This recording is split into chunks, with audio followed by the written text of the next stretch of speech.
Hi, my name is Evan Williams. Today, I just want to invite you guys to talk about sports punishments and drug policy. So something a little different that a lot of people don't cover.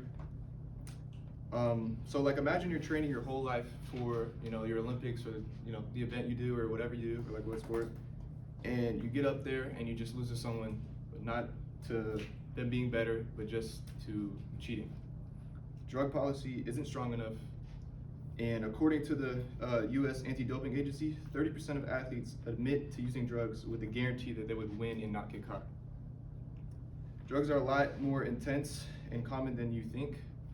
Some of the reasons that a player might use the drugs is intense pressure to win, fame, money, and scholarships at stake, just to gain an advantage. We need to enforce the drug policy to protect the fairness and reserve athlete health and safety. I want to run you through my map of my speech to tell you about the dangers, how it keeps happening, and how to prevent it. So some of the health risks that come with doping in sports is serious damage to your heart, your liver damage, and hormonal imbalance. Some of the non-health characteristics could be unfair advantage to the other competition, and then clean athletes are obviously at a disadvantage. Then now we get into kind of how why athletes still use the drugs is through their scholarship contract endorsements, afraid to lose them. They believe they won't be caught due to the weak drug policy that we have currently.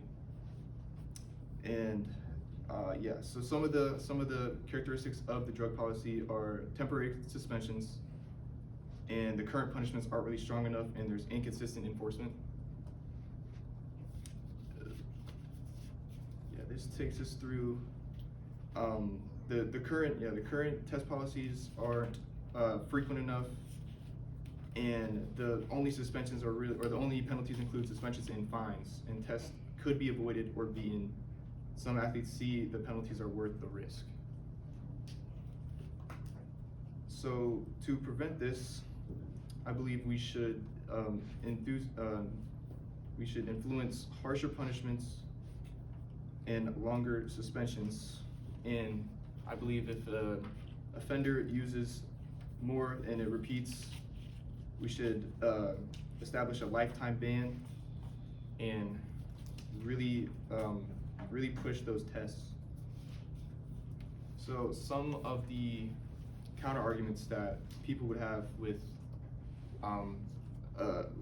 not agreeing would be some say the policy is indeed already too strict, with fines getting up to $1 million to $100,000 all over the place, depends on what you do. But and then some people say that athletes deserve a second chance and that mistakes shouldn't establish your career.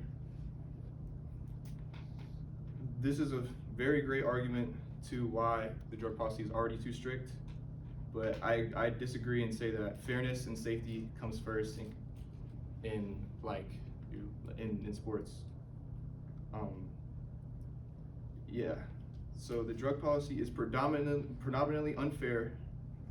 Athletes continue because of weak consequences, and policies should be harsher. Encourage fair play and recognize clean competition. That's it.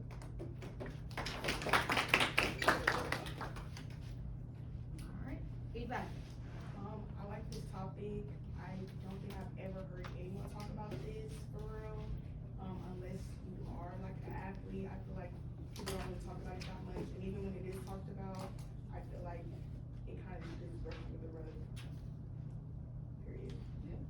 Evan, how do you feel about punished differently based on the positions you play? Like, say there's two football players, one's a quarterback and one's just sitting on the bench. They all use drugs, but the other one is being punished more lightly because they have a more important situation. It depends on how you're influencing the game. So if your drug policy is, it's equal. I think it should be equal punishment for you shouldn't use drugs at all. Yeah.